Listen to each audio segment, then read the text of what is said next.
Assalamualaikum warahmatullahi wabarakatuh. Oke, pertama-tama terima kasih sudah datang. Terima kasih juga Desert Angel udah memberi kesempatan Torak main sini.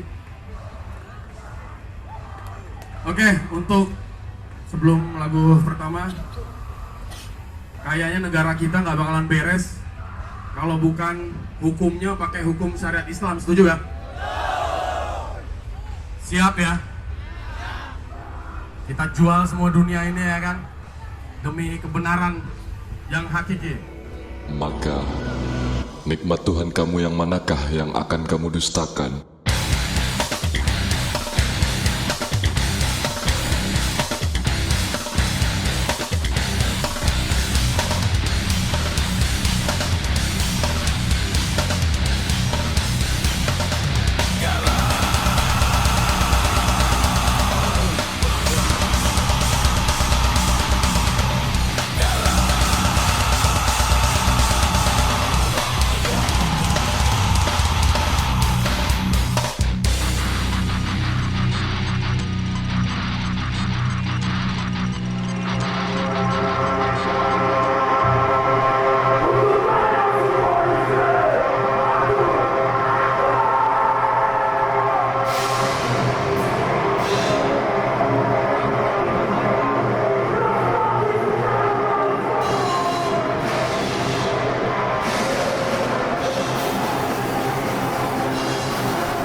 Lu main band metal di Indonesia tuh jauh lebih sulit daripada lu tinggal di Eropa atau Amerika gitu, karena memang di sana kan industrinya memang udah jadi dari katakanlah 20 tahun ke belakang, mungkin 30 tahun ke belakang gitu. Tadi Orde Baru tumbang, baru lah permukaan informasi. Kan dulu kalau gue ngobrol sama Om Bad, yang suka musik metal itu kebanyakan orang-orang kaya. Anak-anak orang kaya lah. Kuliah di Amerika, pulang bawa, nih gua ada kaset nih, lu dengerin. Nih kalau lu lihat rotor, mereka orang-orang berduit semua gitu kan. Sampai dia pindah ke Amerika buat main musik metal. Maksud gua dapat medianya dia tuh cuman satu. Ya lo harus pergi ke luar negeri bawa demo, bawa kaset-kaset metal dari luar, terus lu bawa ke sini gitu. Lu beli majalah metal di luar, lu sebarin di sini. Setahu saya memang Indonesia punya scene yang massive gitu, baik dari dari penontonnya, baik dari show-nya, baik dari industrinya gitu ya. Hampir 70% band yang katakannya sudah cukup ternama gitu di scene underground gitu ya, di scene musik ekstrim di Indonesia, itu rata-rata mereka sudah bisa produce album sendiri, sudah bisa produksi merchandise sendiri, sudah bisa hidup dengan musiknya mereka gitu. Menurut saya sih luar biasa gitu untuk negara seperti Indonesia ya, yang saya udah nggak usah bahas lah musik-musik yang lainnya gitu. Cuman dengan apa yang terjadi di Indonesia sekarang tuh fenomenanya memang keren, dan itu diakui sama Eropa gitu. Udah masa metal yang paling banyak di dunia kan, nomor 2 setelah North America loh. California. Enggak, setelah North America, Amerika Serikat, Meksiko, Kanada, Kuba digabung, nah itu nomor 1. Nomor 2 Indonesia. Era itu mulai marak dengan masuknya heavy metal ke Indonesia. Grup-grup yang pertama masuk itu kurang lebih ya, mungkin Anda tahu ya, kayak Guns N' Roses, terus juga ada Metallica, termasuk grup-grup awal yang mempunyai pengaruh metal di Indonesia, tapi dalam skup Jakarta gitu ya. Itu secara garis besarnya. Terus kemudian setelah masuk pengaruh awal heavy metal itu, mulai sekitar tahun 90-an, era 90 tuh berkembang banyak genre heavy metal, genre metal terutama ya. Bisa terbagi klasifikasinya waktu itu ada speed metal, heavy metal, dan mulai masuk era awal yang nantinya menjadi cikal bakal underground itu adalah thrash metal. Jadi dari situ ya. Jadi sebenarnya kalau kita bicara thrash metal atau community underground yang ada sekarang itu sebenarnya cikal bakalnya mereka itu masuknya dari sebuah genre yang kita kenal di metal namanya thrash metal. Hello Indonesia, non-conformity in my inner self.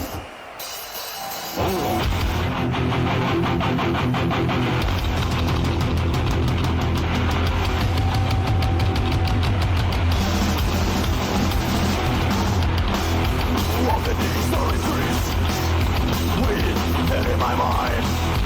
Fears torn the world. I won't follow rules. But Mereka tuh udah kayak benar-benar kayak tikus got gitu. Mereka nggak kelihatan, nggak berkeliaran, tapi ketika ada event tuh mereka memang benar-benar berkumpul gitu ya. Mereka kayak apa? Kayak melting pots gitu, semua ngumpul gitu. Terus dan itu tuh masif gitu, sering, itu yang luar biasa ya. Dan itu menakutkan sebetulnya untuk mereka-mereka yang ada di dunia mainstream. Menurut saya, kalau saya ngeliatnya kasusnya dari band-band mainstream yang ada di Indonesia gitu. Beberapa tahun terakhir itu mereka udah bisa dikatakan putus asa dengan nasib industri gitu. Ketika MP3 udah free, udah pembajakan, udah bla bla bla. Mereka udah angkat tangan gitu, buat penjualan fisik tuh mereka udah sulit. Tapi band-band metal, alhamdulillah tuh hidup-hidup aja gitu. Tapi sekarang alhamdulillah si Burger Kill juga masih bisa manggung, anak saya masih bisa makan. Kan berarti kita berhasil. Kalian, kami, kita semua tahan banting! Pertama itu yang menjadi titik puncak yang bisa dibilang apa ya, pencekalan ya, pakai tanda kutip ya, pencekalan seperti itu ya. Memang kejadian itu dari konser Metallica tahun 92 93 ya, di Jakarta Lebak Bulus itu ya. Nah sejak itu pemerintah mengeluarkan regulasi bahwa semua konser musik rock yang bergenre metal terutama itu semua di-ban atau dicekal, dan pelaksanaannya itu tidak boleh di lapangan terbuka, dengan alasan kalau lapangan terbuka pasti akan ada pengerahan massa yang besar, berpotensi untuk ya rusuh gitu ya.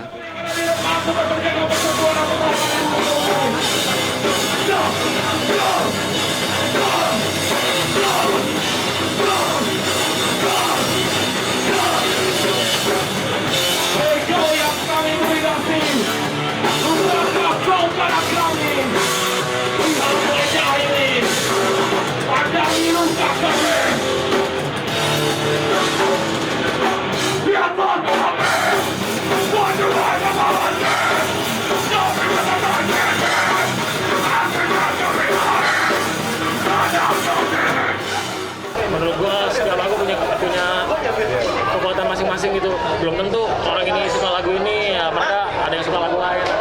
Jadi buat gua single ataupun hits itu budaya pop, bukan budaya underground. Kita nggak mengkhususkan diri jadi band, katakanlah band politik gitu atau satanik mungkin atau apa, enggak. Kita nulis apa yang mau kita tulis aja sih. Setiap album ya beda-beda. Kita pernah nulis album dari film, kita nulis album dari berdasarkan teman kita. Bebas aja, itu mau tulis apa yang mau kita tulis sih, nggak ada pakem tertentu. Yang penting gue nggak mau nulis apa yang gue nggak tahu.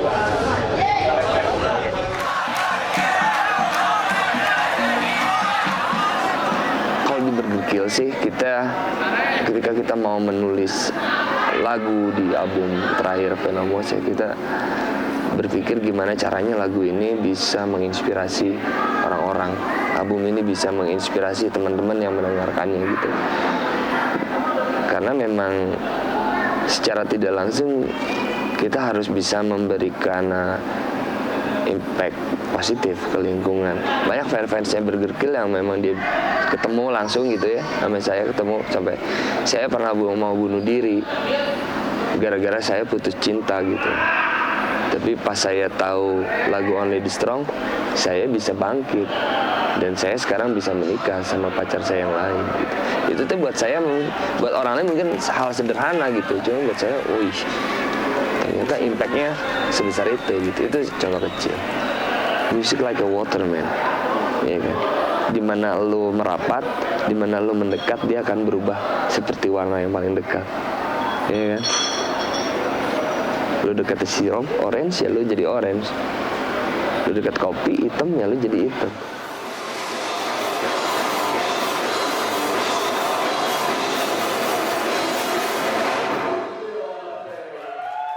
Musik binian tau gak?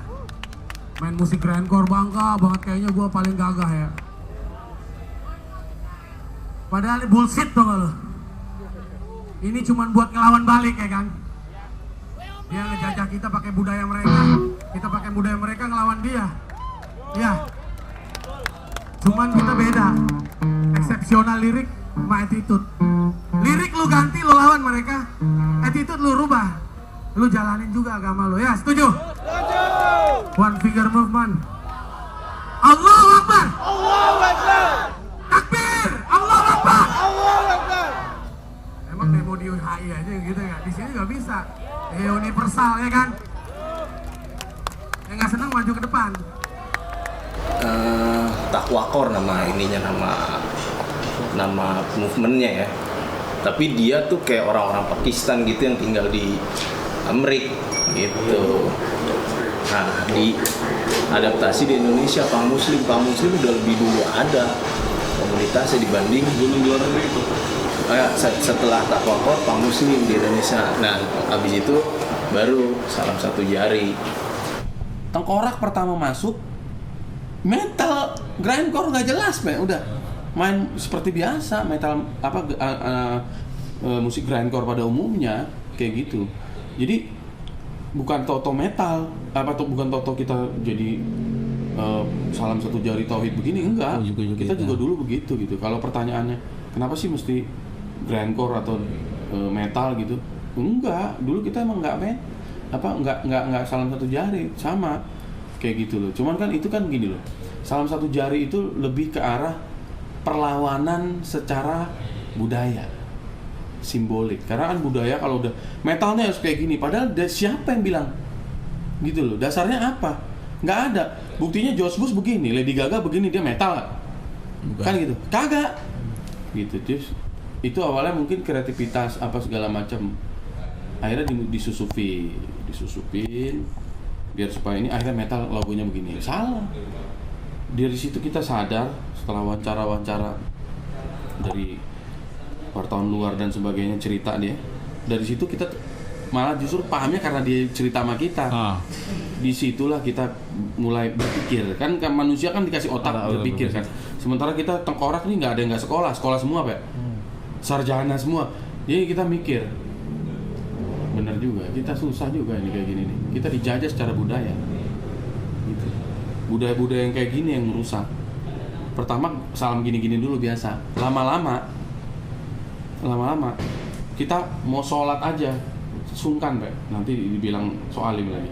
Okay. Padahal itu kewajiban kita. Gitu. Padahal itu kewajiban kita sholat. Kita jadi malu sama orang lain. Sementara kita nggak malu sama Allah, nggak sholat, ninggalin sholat, kan repot. Ngejalanin hidup tuh ada batas-batasnya. Ada hal-hal yang nggak bisa kita lakuin di luar batas-batas itu. Batas-batasnya kan ada di Quran tuh. Batas-batasnya Allah tuh sampai mana aja gitu kan. Jadi di musik juga kita terapin gitu. Maksudnya jangan mentang-mentang musik yang kita mainin tuh budaya dari Barat, kita ikutin sementok-mentoknya gitu, nggak bisa juga. Karena insya Allah kita jangan sampai main musik sampai di hati gitu, nggak mau, jangan sampai di situ. Main musik tuh sampai istilahnya sampai di tangan aja, di telapak tangan aja. Kalau misalnya mesti di drop ya drop aja, nggak penting kok. Main musik doang gitu. Buat semua korban yang berada di Gaza, buat semua korban perang di seluruh dunia, buat semua korban ketidakadilan, ya, dari orang-orang yang dari para antek-antek iblis di dunia ini. Kita berdoa untuk semuanya, semoga diberikan kebaikan dan rahmatan. Berdoa menurut agama dan kepercayaan masing-masing. Dimulai.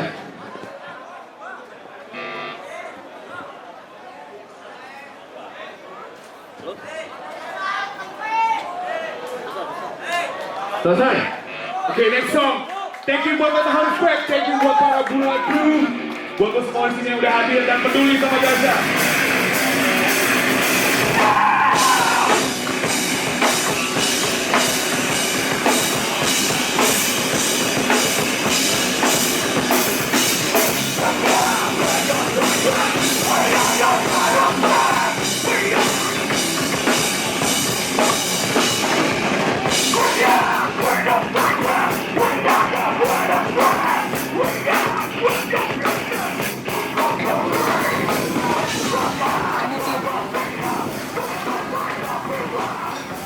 Purgatory nggak mesti Islam-Islaman, awalnya tuh nggak begitu juga. Jadi idenya tuh awal gini, pada dasarnya waktu itu anak-anak tuh emang suka yang berbau-bau death metal, mistis.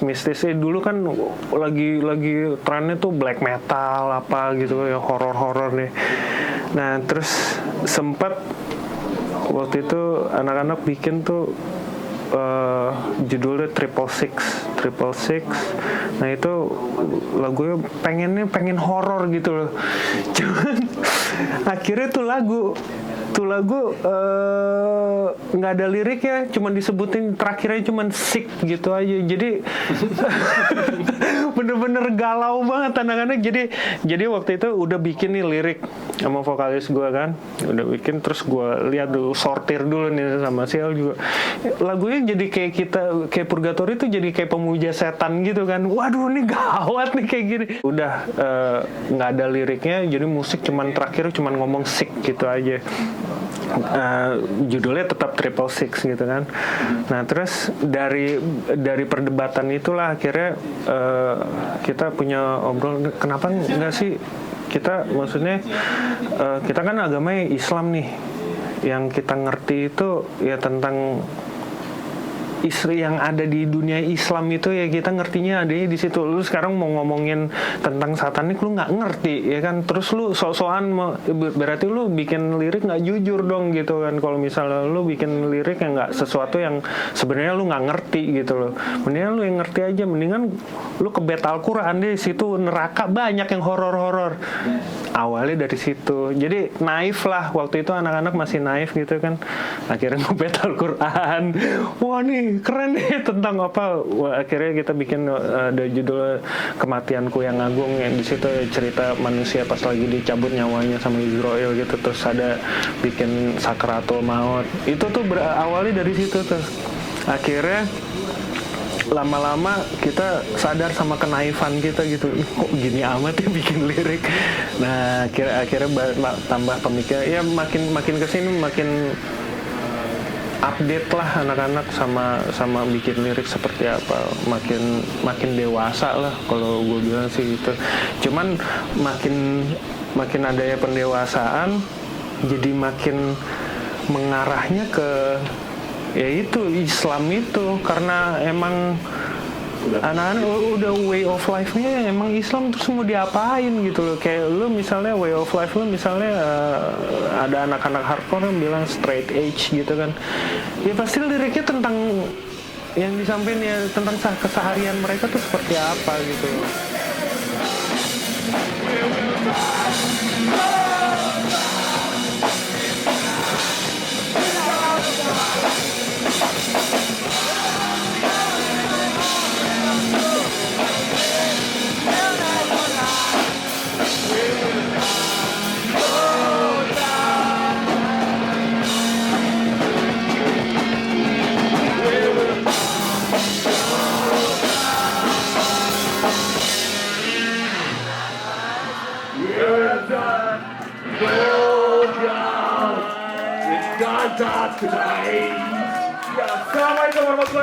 Sebenarnya kita cuma berusaha jadi orang yang nggak melewati batas, udah gitu aja gitu. Selebihnya ya kita ngeband, kita cari nafkah, itu semua tuh kepake di aturan yang paling basic di hidup itu tuh kepake semua gitu. batas yang paling gampang, paling simpel tapi basic, bahwa kita nggak boleh tinggal sholat gitu. Nah, jadi jangan gara-gara kita metal terus kita ninggal sholat, karena wah kalau metal nih mesti ngeband gila, manggung aja udah nggak usah ingat sholat dulu, ntar ingat sholatnya pas lagi nggak manggungnya, itu kan nggak bisa gitu kan. Dan itu nggak perlu formula yang rumit apa gimana, jalanin aja, tinggal digabungin aja. Jadi kayak pertanyaan lu seakan-akan pertanyaan yang rumit menggabungkan Islam dengan metal, enggak, tinggal dijalanin aja kok. Gimana caranya biar nggak nerabas batas-batas itu aja. Cuman ada yang rumit emang yang gue bilang tadi, yang dia tuh berseni sampai di hatinya gitu. Misalnya dia memahat patung, wah sampai nggak boleh diganggu gitu, sampai bener-bener gue menjiwai banget gitu. Ntar misal dia lagi mahat, terus anaknya datang, ayah diam kamu gitu, ntar bisa begitu kan parah. Maksudnya biasa aja lah, kalau gue sama seni biasa aja, jangan sampai ke hati banget. Simbol metal kok diganti-ganti jadi ini, diganti-ganti sama salam tauhid, nggak ada hubungannya. Kata siapa? Ngelangkah ke WC aja kita berdoa. Mau makan kita berdoa. Bangun tidur kita berdoa. Mau tidur berdoa. Hah? Mau manggung kok doa dulu. Mungkin aja ada doanya. Iya, makanya semua berdoa. Masa kita mengkaitkan hidup kita? Kita hidup karena apa? Karena Allah. Diciptakan sama Allah untuk menyembah Dia, udah gitu. Terus kenapa jadi kayak tabu gitu loh? Salam satu jari. Kalau kita yakin itu lambang tauhid la ilaha illallah, ya silakan gitu. Nggak ada simbol metal tuh, nggak ada. Salam metal gitu nggak ada. Yang ada ya itu yang dipakai sama band-band yang memang satanisme gitu, bicara tentang setan. Kalau kita setuju sama mereka, setan juga ya silakan kan gitu. Tapi kalau kita yang nggak setuju, boleh dong bikin simbol baru. Kalau menurut gua, sini simbol tauhid.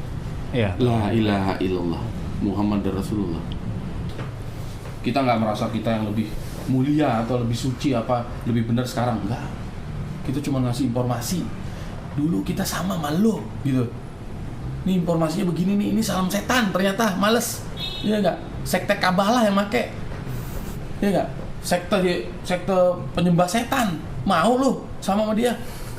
Kita hari-hari sholat, ya enggak? Emak haji, bapak haji, sedih nggak lu? Yang udah meninggal bapaknya kasihan. Iya. Yang masih hidup kasihan juga. Yang punya anak besok anaknya kasihan. Lu bayangin besok anak gue, setan gitu kan, kacau Pak. Makanya gue pikir wah jangan. Kita harus luruskan ini.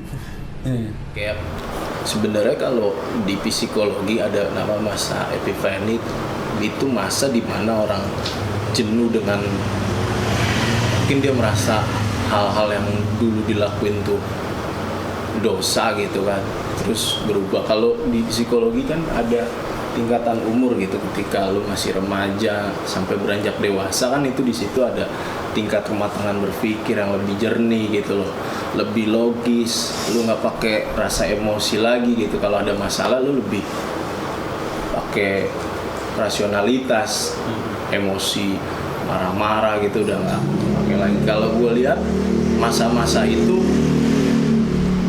masa-masa di mana kemunculan metal Islam ini sih yang gue lihat. Gue ganti salamnya, gue nggak gini lagi, tapi gue begini, salam ini salam setan, gue nggak mau setan, gue justru berperang sama setan, musuh gue setan, gue salam tauhid la ilaha illallah Muhammad Rasulullah, udah heboh rame se-Indonesia, huru-hara, pro kontra ini itu, monggo silakan gitu. Nah kalau ada yang mau nanya, nggak ada yang mau nanya, menjat semua. Gue cuma doa, ya Allah kasih hidayah seperti dia, seperti Allah ngasih hidayah sama gue. Iya. Gitu. Gue nggak menjudge dia supaya yang bukan salam satu jari itu setan, penyembah setan, atau dia sesat, enggak Pak. Dulu juga gue gitu soal salamnya, kan karena gue udah tahu, makanya gue kasih tahu. Pelan-pelan dong, kasih dong waktu. Karena yang ngasih hidayah Allah bukan gue. Gue cuma ngasih tahu doang. Lemah gue. Rasul aja nggak bisa ngasih hidayah. Kalau nggak izin Allah yang izinin. Sama apalagi gua ombat doang gitu loh.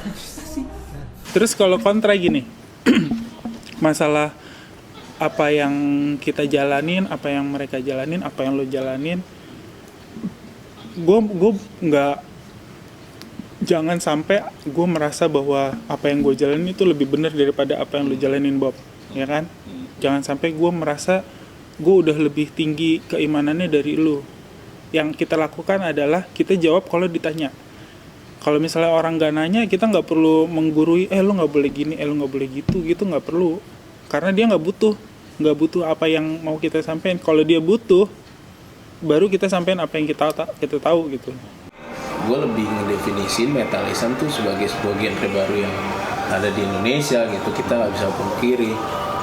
Karena apa ya? Musiknya tetap metal, tapi lirik-liriknya ya pesan-pesannya Islam, walaupun kita nggak bisa dengar lirik-liriknya secara jelas. Lu mesti harus lihat teks, ya kan? Terus lu harus lihat dia konser, bukan ketika dia nyanyi, tapi ketika dia speech sebelum konser, dan performance dia tuh gimana tuh, mencerminkan metal dan Islam nggak? Kalau metalnya sih udah pasti, Islamnya bener nggak? Ini main musik begini perlu konsentrasi tinggi dan stamina, ya kan? Ya kak, jadi kalau lu masih minum minuman keras, wah lupakan saja main musik kayak gini ya.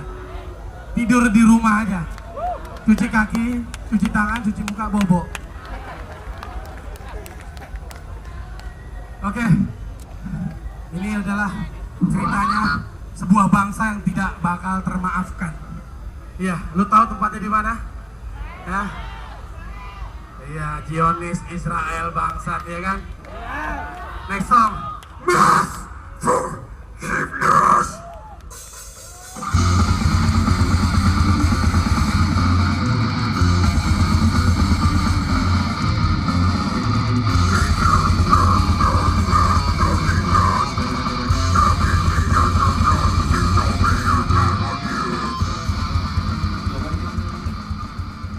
Pertanyaannya gini, kenapa kok masih grindcore bawa musiknya? Karena kan gue bisa main musik gitu, gue sukanya musik gituan gitu loh. Apa mau langsung gambus? Nggak bisa mainnya, nyanyinya kagak bisa kan gitu. Dan kita demennya musik begitu keras, ini grindcore, oke, gitu loh. Terus lirik kita ganti, attitude kita rubah, attitude-nya kita rubah. Yang nggak sholat jadi sholat. Pertama sholat belang bentong, ya kan, lama-lama kita benerin pelan-pelan. Berjuang kita melawan diri kita gitu loh. Berjihad kita melawan diri kita untuk supaya jadi kita bener. Menjelang maghrib ya, kita kayaknya 10 menit sebelum ajan kita udahan ya. Karena nggak penting juga ngeband begini kalau ada ajan ya. Terus ya. Di metal ini karena vokalnya kayak gitu, itu dihitungnya jadi kayak instrumen dia. Bahkan dia masuknya tuh bisa kadang-kadang bernada, kadang-kadang dia berpattern kayak pukulan drum juga vokal itu. Jadi di metal nggak bisa, jarang banget lagi live gitu kedengeran pronounce-nya ngomong apa, kecuali dia udah biasa dengerin orang teriak-teriak gitu, sama si vokalisnya juga ngomongnya jelas gitu.